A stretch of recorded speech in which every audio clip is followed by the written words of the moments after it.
Oh, Steve and Larson! Don't you dare be sour. Clap for yourselves and feel the power. Yes. And all you people out there, you're watching Going In Raw with Steve and Larson.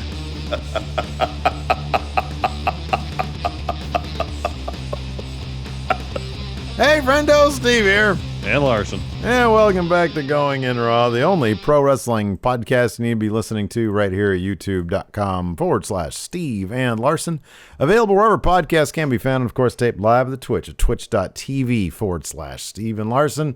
We're going to be live on Sunday for Vengeance Day. There's love in the air, Larson, so of course, that means there's a takeover on Valentine's Day. Oh, yeah. So we're going to be checking that out live on the YouTube, youtube.com/Steve and Larson. And then we're going to head over here to the Twitch, twitch.tv/Steve and Larson for our recap. So come hang out with us. The Enforcer and Cal Jack might show up a little bit as well to talk about his experience at Bloodsport. Of course, that's coming up this coming Saturday as well, tomorrow. So Yeah. check out Bloodsport. You go to bloodsport.watch. Yeah. They got a great deal where you could buy both 4 and the following week 5, and you get a t-shirt also. Yeah, shirts look pretty cool. It's a really cool t-shirt. Isn't it like a couple of like taped wrists? Yeah, with, I believe there's two shirt options, I believe. Oh, wow. Okay. They both look pretty neat. So yeah, bloodsport.watch. Go check it out. Go check out Cal Jack.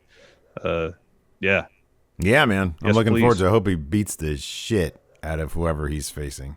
What's his name?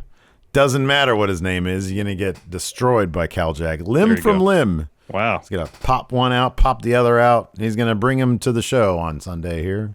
Anyways, let's talk about SmackDown. We're on Road to Elimination Chamber. I appreciate the sense of urgency from Pierce and Sonya Deville. They're like, holy crap. It is like a week away, and we have nothing going on for the Chamber. Adam Pearce showed up to SmackDown thinking, we got this in the bag. We'll toss Roman in the Chamber, and he'll defend his title there, just like Drew has to. Roman had other plans for him. No. Decided, that's not going to happen. I wonder if Pierce's fortunes might have been improved had he not mentioned Drew McIntyre's name. Because Roman just instantly thinks, I hear Drew is doing this. I'm better than Drew. I'm not going to do that. Maybe Roman had heard about this in the first place, and that precipitated his. I just think that Roman, he wants to do the least amount of work for the most amount of dollar. That's really his super motivation these days. And he's like, defend this in a chamber with like a bunch of people and doors and stuff. I don't want to do that. I'll just whoever wins the Elimination Chamber, I'll just deal with them.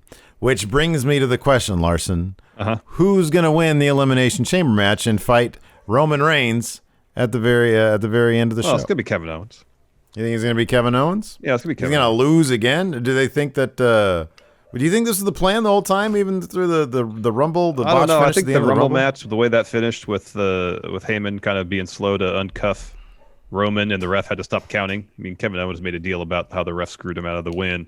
Maybe they were like, okay, well, that was kind of an unsatisfying conclusion. It was a really good match at the Rumble, but the finish, unsatisfying. Let's do another round. We'll do it like this, where Owens has to go through the whole field of the chamber, win, has to have a match against Roman all beat up. You really sell the underdog aspect of it and still come up short. That's kind of my guess. I think anybody else, the other possible winners of that match, assuming that it's not Edge at Mania, say Daniel Bryan, for example, they would save that obviously for Mania if that were to happen, rather than have Daniel Bryan be the opponent at Elimination Chamber. That's just what I'm thinking. Yeah, it's like part of me, like Kevin Owens is totally the obvious choice here. Totally the obvious choice. I wonder if, part of me wonders if, because look, it's the Chamber, whoever comes out is going to be super beat up. Now, is that something that, could make, does it really do much for Kevin Owens to lose again after winning Elimination Chamber, just losing to Roman Reigns for this is like the fourth time or something. Fourth time on pay-per-view, yeah. I'd wonder if they'd want to go with a bit of a surprise and give Cesaro the win. I was thinking about this, if Cesaro, because I think it does a lot for a guy like him. If Cesaro was supposed to be the guy in the gauntlet that ran the gauntlet the way Shinsuke did, and he was in line for a push, and then he re-signed, and that sort of solidified the push now because one is obviously going to happen for him. I don't know. I kind of feel like you want to go with something new. I think it actually makes Owens look even weaker to just lose to Roman a fourth time. Well, I guess here's a possibility too. Assuming that they don't go with Edge or Roman, even though Roman mentioned him at great length tonight at Mania, then you want to keep Owens potentially in your back pocket if you want to revisit that for Mania. But if they're going to do that, then Owens has to win. At what, Chamber? No, at Mania. Or you're at Mania, yeah. If they do McIntyre and Edge night 2 and then Roman and Owens night 1, then Owens has to win that. Isn't it funny, dude, how this is I think they're going to, but this is the perfect example of because here's the thing.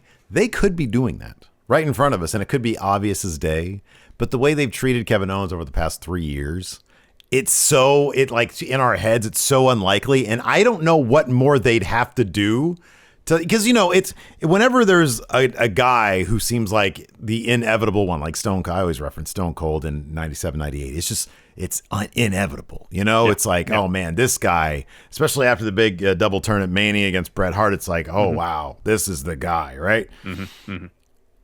Kevin Owens could very well be the guy to beat Roman Reigns. I mean, how'd the show close? Owens running out and stunning everybody. Yeah, I mean, that's one reason why I bring up Stone Cold, because he comes out and starts stunning everybody. But the fact that he's been he hit such high heights so early on in his main roster career, and then they had him fighting Shane for what seemed like 2 years, doing a whole lot of nothing. Yeah. And now he could very well be the guy that's going to take it off Roman Reigns, and it could be obvious as day. It could be clear as day, and maybe they want it to be as clear as day that, hey, this is the guy. That's why you should be cheering for him. It's really hard to tell because they've basically kept him so middling for 3 years. Yeah, well, that you assume, based on history and based how well Roman has been performing of late, that everything they put in front of Roman is to benefit Roman. Yeah. Granted, not to say others can't benefit from it, but the primary purpose of any feud Roman is in is to benefit Roman. They've underserved. I'll just make this one last point. Yeah. They've underserved one guy and completely overserved the other guy. And so in your head, it's like, well, they're not on equal footing here. That's why I'm even pessimistic about the the prospects of Edge if he were to face Roman walking out of Mania with that belt on night 2. If that were the main event of WrestleMania night 2, Edge and Roman, it's Roman. Yeah. They've invested so much in Roman. Yeah. That even with the prospect of Edge 10 years to the day of having to retire, winning the title he never lost back at Mania for Roman Reigns, it's Roman Reigns, though. I'm pessimistic that would happen. Yeah. Because it's Roman, Yeah, I don't know. A lot of questions. I mean, I guess my thing is, as a fan, I love Kevin Owens. I think he's great. But there is that thing where he's just been so, underpowered over the last 3 years or so. I find it hard to be excited for his prospects because I just don't believe that they're going to, when you start getting it here, you start thinking about it too much, about what the company likes to do and who the company prefers, et cetera, et cetera. Yeah. It sort of takes away from. I mean, on the other hand, on SmackDown, in the other singles division, in the women's division, it's like Bianca Belair. I don't know if she's going to win a WrestleMania, but I like her odds. I like her odds quite a bit. And there's a difference there because she has been used pretty damn well in NXT and on main roster. You can see when the company really sees something in somebody, and you get that excitement of, oh man, I'm about to see something big happen. Even if Bianca loses, I have it in my head she could totally win. I have no idea who's going to win that match at Mania because it seems like it's obvious it's going to be Sasha Banks that she chooses. But but otherwise, I mean, SmackDown. I thought it was a good show. I thought there was some cool stuff, man. I I really liked the stuff between Big E and Apollo Crews. Yeah, that was great. I thought When that was really he finally dropped his mic and wanted to just sort of tell Apollo in words that are much more harsh than he wanted to publicize by keeping the mic up. I love that moment. And Apollo sort of cleverly held the mic right here so you could hear them, what was being said, but you weren't supposed to hear what they were saying. I thought that was really, really cool stuff. I really liked that. That was good stuff. That was really good stuff. So yeah, let's just go ahead. Sorry, I was at one point. It adds some complexity to Big E saying, "I won this title. I want to be a fighting champion." Effectively, open challenge. I'll take anybody on. And then you have Crews, who has had plenty of opportunities over the last few months to win that Intercontinental title, has it, and for him to say, "You had your chance. Someone else. This is an open challenge to a degree, but this is all about opportunity. I gotta give other people opportunities. You had your shot. Yeah, get out of here. Yeah, it's great. Go away. Yeah. Bring out my next competitor." It was a layer of Big E that I've been saying we need to see more of the guy who's not playing around, and I love that we saw that. We have a raid coming in here on our live Twitch. Our live Twitch from Queen of the Ring. Oh, cool. What's up, Alex? Hello. And then she even did a little emote here of my scared, shocked face right next to her scary face because she terrifies me. I'm looking forward. I think the Church of Joshi is doing Maki Ito. This Sunday. I'm excited about that. Yeah, I'm pretty excited about that too. I think it's over there at twitch.tv/KaylaVision. And it's on Sundays, I believe noon Eastern, if I'm that's not that's my understanding mistaken. as well, yes. So enjoy your coffee if you're on the West Coast, enjoy your ham sandwich if you're over there on the East Coast, or whatever you eat for lunch, and enjoy some Church of Joshi. Maki Ito has been the one that everybody's been talking about in this AEW tournament. If you want to learn more, go check that out. Yes. SmackDown started with a Roman Reigns promo. He shows up. Adam Pearce has his leather-bound attaché folder with him. And Roman comes here. He's like, he says, you're here. You're waiting on me. This title's going to stay on my shoulder for as long as I want. You want to talk about the chamber? Pearce says, I've had this contract for a week, Paul, but you insisted we do it this way. You're going to defend your title in an Elimination Chamber, just like Drew McIntyre is going to. Roman says, I'm going to let you deal with this, Paul. Well, first, he laughs. Yeah, he laughs. Yes, he does his little condescending laugh. Yeah. And then, he hands it off to Paul. And then Paul effectively says, where am I here? Roman laughs. So Paul tells Pearce that Roman has to defend the title at Elimination Chamber, but nothing in his contract said he has to defend it in the Elimination Chamber. So he pitches this idea.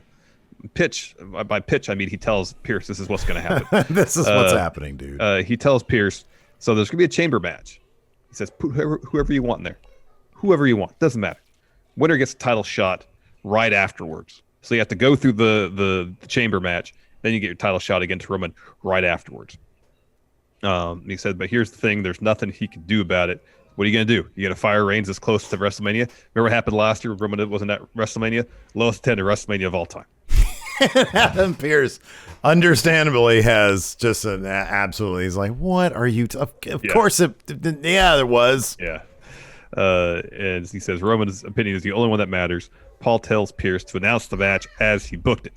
So Pearce says, well, it looks like I got some work I got to do to make some qualifying matches, but he can think of two people who don't need to qualify.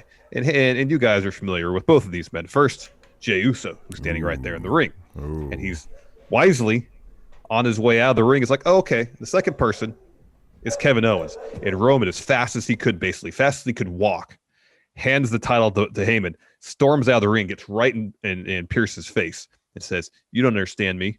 I don't care about Jey. I don't care about Kevin Owens. The only thing I care about is you. Just being like super intimidating. It was great. But I like that Pearce is like, he understands the position he's in, where to a degree Roman is right. Mm-hmm, he doesn't have complete authority over what Reigns does. Mm-hmm. So he realizes that he's not necessarily coming from a position of strength all the time. That being said, he doesn't back down from him. Yeah. You know, especially in a physical sense, because later on when Sonya Deville is talking to him, she says, "Hey, you went and stood up to him without." I'm fast forward a little bit. What's the next segment? In fact, so let's get to, so after that, Adam Pearce, good commercial, come back. Adam Pearce is walking backstage. He walks up to Sonya. He hangs up the phone. She says, "Hey, you just stood up to Roman without repercussions," and he goes, "Oh no, I know, I felt his repercussions before." So we understand what could happen, but here's the thing: that happened within the context of him being a competitor, not WWE official. So long as he's a WWE official, kind of to a degree, Roman can't touch him. Yeah. But, you know, all the same, I like that that's always been a constant thread with Adam Pearce. He's been around, they have references. He's been around for a long time in the wrestling business, and he's a big dude who used to compete, and he's not going to cower. And Roman has sort of figured that out a little bit. And so it's not like, you know, Roman will condescendingly laugh at Pearce, but he also understands at this point that Pearce has had his number a couple times. Yeah. And he's not somebody that you really want to underestimate all that much. And he's not able to bully Pearce to the degree that he probably would really like to. Exactly, yeah. So he says, yeah, but we have to fill up these chamber matches within the next 2 hours. So this chamber match the next 2 hours. She says, I'm already on it. Have a different idea. Why don't we do tag matches? Winning team get the spots in the chamber. He likes it. And so the first of these qualifying matches is Rey and Dominic Mysterio taking on Baron Corbin and Sami Zayn. I really hope that there is a payoff with Sonya Deville taking the initiative. You know, she suggests the tag thing with Pearce, and he's like, hey, that's a good idea. She's like, oh, good. I've already done it. I hope that there is some sort of, you know, obviously the obvious thing that comes to mind is a power struggle between these two. And if they creatively execute it properly, it could be really compelling stuff. It could be really good, stuff. It could be really good. So yeah, like you said, we had Sami Zayn and Baron Corbin versus Rey and Dom. Sami cuts a promo on the way to the ring. Talks a lot once again about injustice, and we're keeping an eye on the ref because management would just love for Rey and Dom to win this thing and to go to the chamber, but you know it's not going to happen. So this match happens. It is what it is. Dom almost killed himself. Yeah, he did. He just about killed himself on that suicide dive to the outside, and I think it was to Sami, and he nailed his face on the commentary table there. And then I know you were probably the same way. I was just looking at him for as long as the camera was on him, and he sort of see his like leg kick a little bit as if it's like, okay, you could be just selling, or that could be legitimately you just busted up your face. And then as soon as he was picked up, I was looking at his face, see if there's any blood, because man. Yeah. Well, I mean, the thing about leg kicking too is because he flew into it kind of looking up. So when you know, impact something at high speed with your head up, that's bad for your neck. Yeah. Real bad. Yeah. And so my thought is, I noticed, I was looking at him, I was, you know, worried about the you know, his face, whether it got busted up. I was worried about him hurting his neck, and so when he was kicking his foot, I was like, good, he can move. At least there's that. Yeah. So yeah, they need to, dude, I don't know, man. I kind of get the feeling like the barricades or whatever, because they're all super padded and stuff, but how many times Liv Morgan hit a barricade hard tonight. She did hard. How many times have we seen, and I understand they like tables out there because then Randy Orton can put people through them, but like, can you at least have a directive where you don't do suicide dives in that direction? There has been multiple times when people will eat shit on those tables. I know, or get close to it, real close. Yeah. The corners, it's always at the corner too. Move the table back a foot or something at the least. Something. If you can. Put some padding along the front face of it. Something. Mustafa Ali, yeah. Yeah, had the Andre Battle Royal a few years back. Yeah. Or actually more recently, the suicide dive he had that he just about hit the announce table. Yeah, that's right. There's a spot, the Andre Battle Royal with Luke Harper on that suplex. Yeah, when he caught it. Yeah. So anyways, Dom and Rey hit a cool double 619 on Corbin. Sami Zayn ends up picking up the win off a haluva kick on Dom for team bad guys. So Sami Zayn and Baron Corbin are going to be in a chamber of elimination. Yeah. After we don't do Baron Corbin impressions as much as we used to. It's time to move on. Time to move on. After that, Adam Pearce and Sonya Deville are talking in an office. Bob Roode, Dolph Ziggler walk in. Dolph says, "Hey, I know you're deep in thought about what to do with Elimination Chamber, but they have an idea." Roode says, "What do you think the response would be if they put the tag champs in this title match? There would be parades in your honor." And Sonya's like, "What? You guys want to share a pod? You guys both in the match? You want to share a pod?" I like that her and Pierce openly mocked them for that idea. They laughed. And they're like, "No, different pods." And Sonya says, "Okay, well, you can earn spots in the match, in your tag match, in the main event against Cesaro and Daniel Bryan." Mm-hmm. So after that, we had Reginald. Yeah, Reginald backstage. He's got a tray with some champagne on it, and he sees Sasha and Kalisto talking. Sasha gives him a little bit of shit talk. Reginald says, "I'm sorry for what I did. I assure you it won't happen again." Sasha says, "So did you mean what you said when you said I could beat Bianca?" He says, "Yeah, of course I did." And he gives her the champagne, and then he walks off. After that, we had a Big E promo. So good. This was really good. And he says basically, when I won the IC title, I made a vow to be a fighting champion.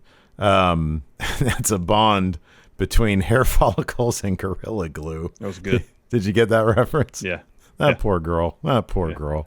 Anyways, he's that strong. He says, as I put the Sami Zayn Apollo Crews chapter behind me, and then Apollo! Yeah. Apollo comes walking down the ring. They get in each other's faces. And as you mentioned earlier, Big E dropped his mic. Crews kind of kept his down, kind of like waist area, roughly. So you can catch the audio still. And Big E saying to him, "We're done. Go to the back. Go to catering." And Crews is like, "Oh, you're saying that to me? You know how hard I work to get here." And Big E just says, "No, we're done. Bring the next challenger out to the ring." And so Shinsuke Nakamura makes his entrance. But Crews sticks around for this Intercontinental title match. Just kind of lingers around ringside. Lingering. Yeah. This is a fun match. Of course, with Crews around ringside, you knew it wasn't going to end. Nope. In a clean manner. So down towards the end, Big E is going for a big ending. Nakamura escapes that. As soon as that happens, Apollo hits Big E with the drop kick. And then ref calls for the DQ, and he just tells Big E, "I'm not going back to catering." It's great. Yeah, I thought this was really, really good. I thought the jawing between Big E and Apollo, when Big E was basically he tried to say it nice at first, and then he was like, "Leave. You just need to go."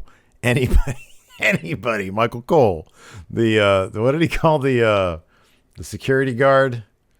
I forget. He said the security guard gets a shot before you do. Everybody gets a shot before you do. You've had your chance. Go away. That was good stuff. So after that, the entire roster, minus some heavy hitters like Roman didn't come out for this. Yeah, Roman didn't come out. But everybody comes out to see what the newly returning Seth Rollins has to say. So Seth comes out, and he's got his old music back. He's got his old music back. It's a step in the right direction. It was also has the most possible amount of leather a person can be wearing. I mean, maybe next week he'll have a leather fedora, a leather trench coat, perhaps. He only had one leather glove. He could have had leather socks. We don't know. I don't know his underwear situation. Yeah. Long johns, maybe. Leather suit, leather shirt, leather tie. Maybe he had a leather undershirt on underneath. We don't know. That could be. There could be more leather, but for these purposes, there's a lot of leather. It was probably more leather than I've seen on a single person in a very long time. So he says, it feels good to be back. It feels right to be here at Thunderdome. This is where I belong. A lot has changed since I've been gone. The thing that has changed most, though, is me, not just the leather. As most of you know, I've become a parent. I'm the proud father of a perfect baby girl. I have a new vision. I see some of the most talented performers in history of this business as I look around. And I look around and I wonder, where do I fit in? And after a lot of self-reflection, I found that I am the leader to bring SmackDown into the new era.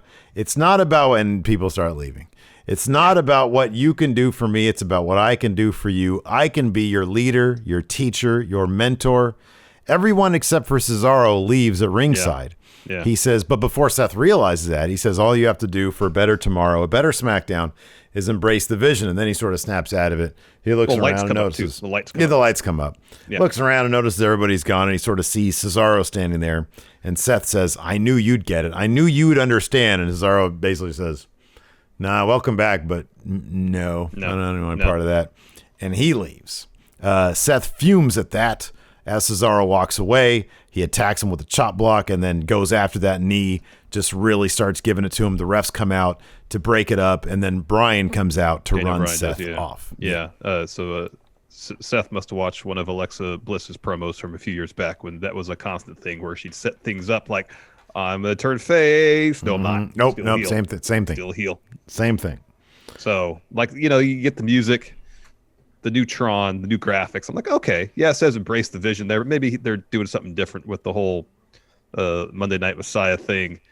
And as soon as he walked out with the glove on the right hand, I'm like, there's not gonna be anything different. There's not gonna be anything different because there just isn't, and it's a bummer.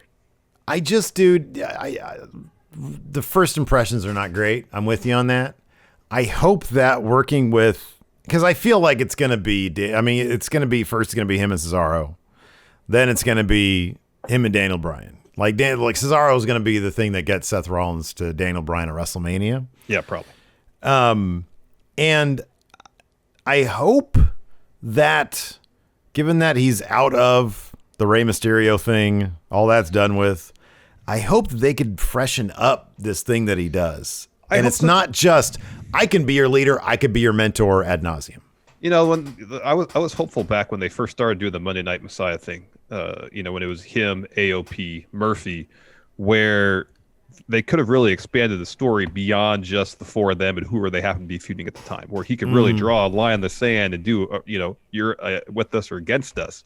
And if people didn't essentially pledge their allegiance to him, they would go after him. And they never really cast that wide of a net with that storyline. I think that was a massive missed opportunity because it just felt like, I'm here to start this great movement on Raw, but it's only going to be isolated on one person at a time, Yeah, right. And then that one person at a time became Ray and Dom, and that lasted for months.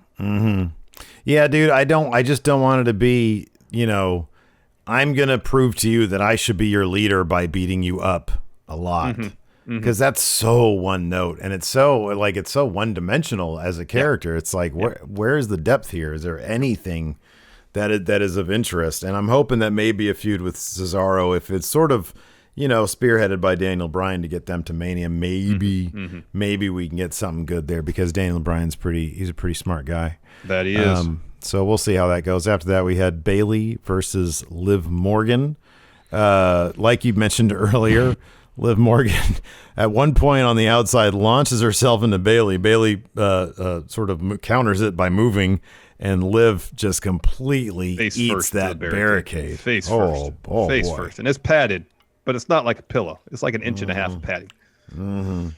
That sucked.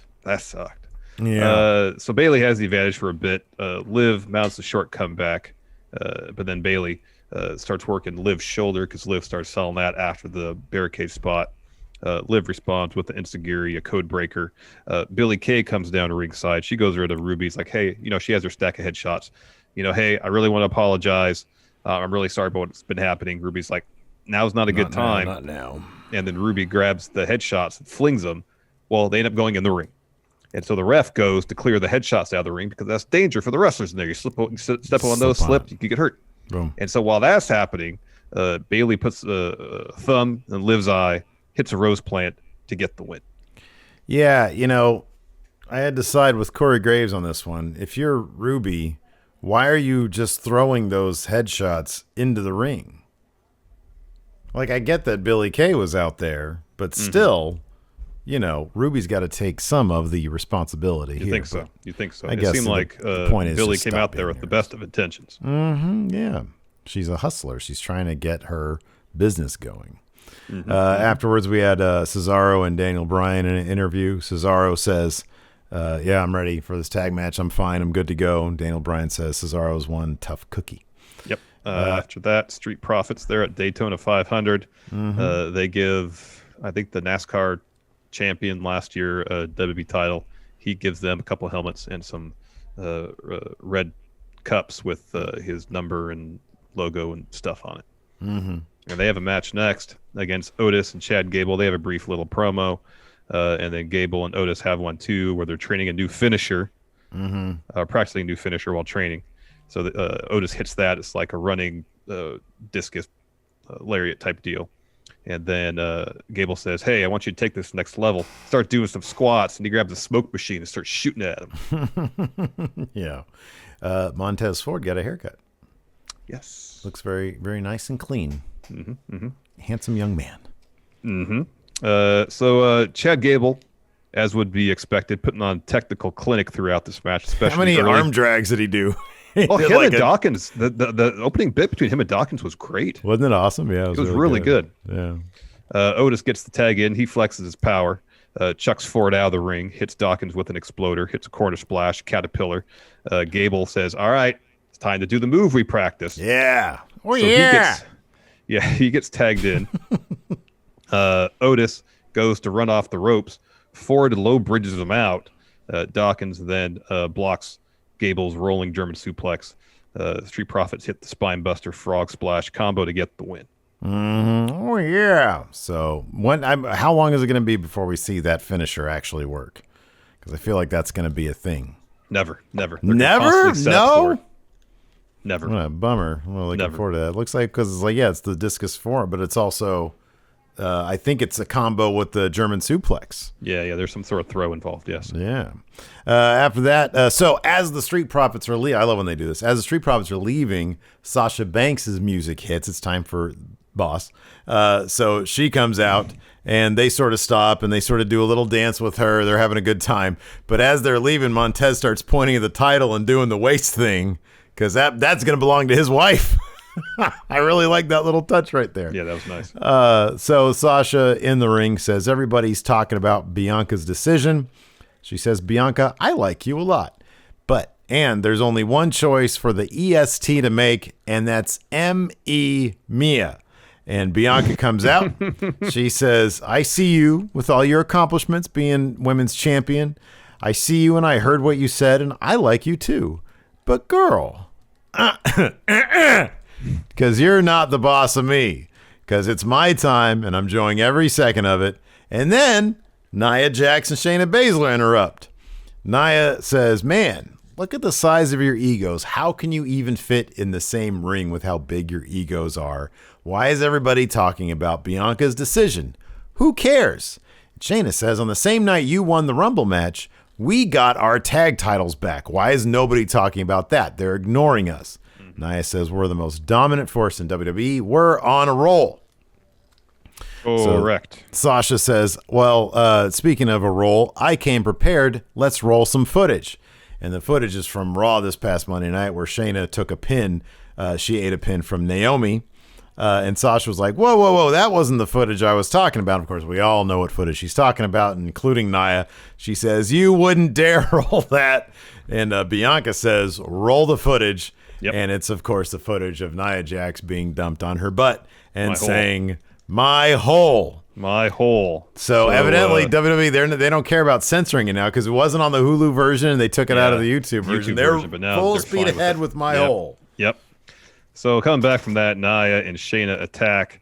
Sasha and Bianca fend them off. They hit this cool-looking glam slam knee-strike combo on Shayna, the tag champs. Shayna and Nia. Can't talk. Shayna and Nia walk up the ramp. So we're going to get a tag title match here with Shayna and Nia versus Sasha and Bianca at Elimination Chamber. I mean, it's possible. I don't want them to do the same thing they did with Asuka and Charlotte, though. Like, this needs to just get chippy between Sasha and Bianca. Start giving them a reason to have some. I don't want this Sonata Ibushi, everybody loves each other stuff. I want Bianca and Sasha at each other's throats heading into WrestleMania. It needs to get personal at some point. God forbid Bianca has some sort of physical altercation, which leads to her decision as to who to take that title off of. Yeah, I know. After that, we get a brief bit of Daniel Bryan and Cesaro chatting backstage, and we get our main event. Bob Roode, Dolph Ziggler taking on Cesaro and Daniel Bryan. Early on, Daniel Bryan sends Bob Roode out of the ring, goes for a suicide dive. Cesaro happens to be right behind Bob Roode. Bob Roode moves. Daniel Bryan inadvertently hits Cesaro with a suicide dive, and then Dolph and Roode toss Bryan and Cesaro on the ring steps. And right after that, Sami Zayn and Corbin wander down to ringside. We get a commercial cliffhanger. Oh, yeah, commercial cliffhanger. I thought we were already at the end of the match. No, to the end, yeah. So we come back from that. Daniel Bryan's isolated for a long time. He eventually gets the hot tag to Cesaro. It's like Match Game we were just playing there. Yeah, I know. Wait, what? Yeah. So eventually, Daniel Bryan's back in. He evades a charge from Dolph. Gets the tag to Cesaro again. He goes on a run. Hits a pop-up uppercut. Gets to Cesaro, looks for the swing. Roode hits him with a chop block. Bryan hits Roode with a knee plus. Dolph hits Cesaro with a famous gets a 2 count there. The finish sees Cesaro catch a super kick from Dolph. Hits that great backbreaker he does where it's great. Torture rack tosses him Yeah, up. it's great because it starts out with Lex Luger's torture rack. Yeah, you got that right. Puts Dolph in the swing, or swings him. Puts him in the sharpshooter. Dolph taps. As soon as that happens, Jay hits the ring with a chair, blasts Cesaro from behind. Corbin and Zayn pull Daniel Bryan out of the ring, start beating him down. Then they get in the ring. They start beating down Jay. Sammy is like, "Hey, Corbin, you are cool." They like bump fists, and then Sammy turns on Corbin. Mm-hmm. Brian then hits Sammy with a knee plus. Kevin Owens hits the ring, doles out stunners for everybody, while Roman watches backstage. Yeah. Yeah. Oh, then Owens, he gets the chair, sits down the ring, talks to camera, tells Roman, "We're not done. I'm not going away." And then it cuts to Roman in his suite watching TV doing the Picard facepalm. Yeah. Yeah. In New Japan, Kevin Kelly calls it a scorpion deathlock. I wonder why, what the reasons would be. I figure in AEW you want to call that definitely scorpion deathlock. I think so. Oh, yeah, they will. I think. Yeah. I would imagine. Young Bucks do that, right? Yeah, the Young Bucks do that. Yeah, but I think they call it sharpshooter. Ooh, they should change that now that Sting's in town. Yeah, they probably should. Anyways, we're going to answer some questions. Yeah, let's answer some questions. Let's see. Gregory Fiala here on the Patreon at patreon.com/Stephen Larson. Even $1 gets you access to our question thread here on Going In Raw. What are your expectations for new heel Apollo Crews? I don't think it has to be just straight up heel. I mean, I just want him to be a guy who is willing to make his case known for a title shot. Be aggressive, you know? Yeah. Not be content to just take no for an answer, you know? Mm-hmm. Yeah, exactly. Brawny Cash, man, I'm thinking they give Cesaro the W to give him a reward for absolutely killing the last month or so. Entirely possible. It all depends what they want to do at WrestleMania. If it's Edge versus Roman, I kind of feel like Owens will probably win. If that's not going to be the match, then it's a little more open. Yeah. Yeah, I don't know. Gotta do some math in my head. Blake Whitehouse. Does SmackDown being on Friday hurt it? Not according to the ratings. Yeah, it doesn't seem like it. I mean, Friday usually is not a good night for television, ratings-wise, but it seems to be doing okay for itself. Zoe Kinrana, what are the chances you think Jay wins and lays down for Roman?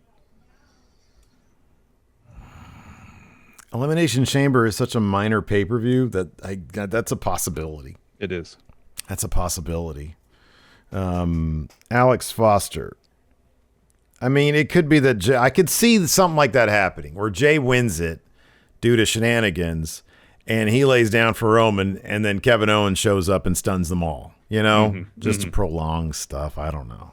But you also have a nice, interesting moment there where that's kind of the arrangement. And then Jay has some hesitation because Jay might have some second thoughts. It is a title match. It's a title match. Yeah. Don't get those very often. Yeah. Spider Dan, do we think Bryan is pushing Cesaro to get that main event spot versus Roman? The clues seem to be everywhere tonight. I mean, I don't know. I have no idea what the political situation is backstage and what Daniel Bryan. I'm sure I will put it this way. I'm sure Daniel Bryan would probably make every case in the world he could if it meant Cesaro or Shinsuke Nakamura, two guys that we all know he really loves, could get that Mania shot. Absolutely. But I'm sure, like, you know, he'd probably be super happy if Kevin Owens got it too, because it's Kevin Owens, and I'm pretty sure he really likes him too. So yeah, I don't know. I don't know what the situation is backstage. It's always the more interesting question usually, don't we see on the TV? Yeah. Alex Foster, in kayfabe, why do superstars go out for promos like Seth's? Do they get fired otherwise? I think it's just a general, hey, he's a money player. He's a big player. Let's see what we're dealing with now, because he's a big personality. Has he changed at all? Maybe this time he did have a backstage meeting with everybody and say, hey, there's something I want to say to you all, but I want to say it in front of everybody. This is not the same Seth Rollins that was here before. Yeah. So please join me ringside, and I will present to you my new vision of Seth Rollins. You can say something like that. Yeah. And they're like, oh. It's like, all right, fine, whatever. They ran out of prime rib at catering. Got nothing better to do. Nothing better to do. Might look good to Vince if I'm out here. Oops, sorry. So does this mean there won't be a women's chamber match, or do they throw it together next week? So it's Asuka versus Lacey. And then probably Sasha and Bianca challenging for the tag titles. That seems like it's probably correct. David Matushik, with tag team qualifiers now acceptable, do you think that should continue in future years? Yeah, it's a cool way to mix it up. I don't, not necessarily that specifically, but I like the idea that they sort of mixed it up a little bit with qualifiers for this one. So yeah, I'm cool with whatever, as long as it's sort of new and interesting. Yeah, whatever's interesting. Flat says night 1 WrestleMania, Cesaro loses via dirty means to Roman. Hella heel moves, cement that character and title. I mean, that's the story with anybody with Roman, but you know, the if you really want to cement that, you need, I mean, that's why Edge makes sense. Yeah. And if Roman beats Edge night 2 of WrestleMania, denies Edge that moment 10 years after he had to retire, that is super duper heat. What if they do that cheesy thing where, because here's the thing, I firmly believe, because I mean, even if you go back and look, I think 34, where it was Brock Roman, was the last time they had a bad guy win for the main event of WrestleMania when Brock won. But otherwise, by and large, WrestleMania has happy moments to usually they try to make it a feel-good thing. Yeah. I mean, you look, even going back to WrestleMania 9, the most feel-good ending to any show possible. Bret Hart loses, Hulk Hogan, hey, brother, he was screwed. And then Hogan. Injustice by getting the title for himself, yes. Right? Biggest feel-good moment in wrestling history. I mean, that crowd, I would love to interview somebody who's in the crowd that day, because that crowd was electric for Hogan coming in and winning that title. I have such a hard time believing they go, what if they do the cheesy thing where Roman wins, but then like Edge and Kevin Owens comes out and they beat up Roman and give him the spear and the stunner, all that kind of stuff, and they try to like work the crowd like, oh, this is a great moment right here. Oh yeah. Even though Edge didn't win, it's gonna be some, if they're gonna go with a Roman win to end night 2 of WrestleMania, they're gonna do something else like that. Because otherwise, I just have a hard time. It's gonna be Roman wins. You know, they think everybody's gonna. I think they think that people think that they're gonna be booing him. Yeah, I don't know, man. I don't know if they're gonna do that. First time fans, we're in a pandemic. I don't know. We'll see. So I'm telling you, you do Edge versus Drew. That's the main event. I like that better than Roman. I like that better. You don't have to worry about any. You don't have to worry about any of that. Don't have to worry about any of that. Yeah. Or Becky comes back and they just make Becky main event tonight too. Milkman Leche, make an elimination chamber match for men and women, but only using people that haven't held the championship title. So someone who 6 men, 6 women who have never been world champion before. Wait, what? Oh, an elimination chamber with yeah, but none of the people in it can be former world champions. Okay. So I will do I'll do Raw men's with that caveat, and you do SmackDown women. SmackDown women. Yeah. pen ran out of ink. It's all current superstars? Yeah. SmackDown personnel. I need that Wikipedia page here. SmackDown female wrestlers. Here we go. All right. Could never have been could never have been world champion. All right. Well, I guess in WWE they could not have been former world champion. All right. All right. Here we go. All right. I've got mine. I mean, it's a pretty small. The division's pretty small. So I'm going to go as Elimination Chamber, SmackDown women. None of them been world champion prior. Uh-huh. Obviously, Bianca Belair, Billie Kay, Riot Squad, Sonya Deville, and the returning Chelsea Green. Oh. I got Bob Lashley, Andrade, John Morrison, Mustafa Ali, Keith Lee, and then I guess we'll go Riddle. Sounds right. Yeah. Everybody else has been former world champion. They got a Jeff Hardy, Sheamus, AJ. Yeah. You should have put a Moss in there, man. Should have put a Moss in there. Yeah. Organ Grinder, seriously, why is SmackDown so much better than Raw? I've been seriously wondering. You can tell me booking, but at the end of the day, both shows go through Vince. You can tell me 3 hours, but that doesn't explain why all of it is stale, and yet here we are. One show is inexplicably better. I do wonder if the 3 hour thing is a domino effect. Like you're so much more focused because you got 2 hours. You're like, man, let's fit all this stuff into 2 hours. Whereas with 3 hours, it's like, holy crap, what are we even doing? You're just swimming in helplessness there. Your focus is filling up the time as opposed to booking a good show. It's like we got to fill 3 hours. It's such a slog. So you get this slapdash type approach, seemingly. Also, one show has Ms. TV, the other does not. That's true. I don't remember if we got this earlier. Queen of the Ring with sub, as Chaz Moses with the sub as well. Thank you. Let's see here. Somebody asked. Oh, and Captain Danes. Sorry, Captain Danes as well. Somebody asked recently me on my Twitter account, what is a sub? For people listening in right now, Larson, what is a sub when we say thanks for the sub? Sub here on Twitch. And that gets you access to Friendo Club TV. That's 4 right. days a week. You get bonus content. You're hanging out with us live, exclusive for Friendo Club TV members, so you get more attention, maybe. We were playing GTA today. One of my favorite times of the week. We play GTA with Friendos. Man, I was getting the raw end of deal in those races. Just every time someone knocked me off the course. I was numero uno. Came in first in the first race we did. I was very happy about that. Yeah. Let's see here. Dark Dank Lucha, when are we going to get you two in for a game of Among Us with Queen of the Ring? Oh, whenever. Name the time and place. Yeah. And we're there. Let's stream it. Let's put it on camera. That'd be fun, man. I want to get like a collection of content creators for some Among Us. That'd be a blast. That'd be awesome. Gareth gifting the sub to Ricky Meats. Meats. What a great name. Chris Rappersod. Which Elimination Chamber match are you excited for? Raws or SmackDown? So you got, men's Drew defending his title, Roman defending after the match.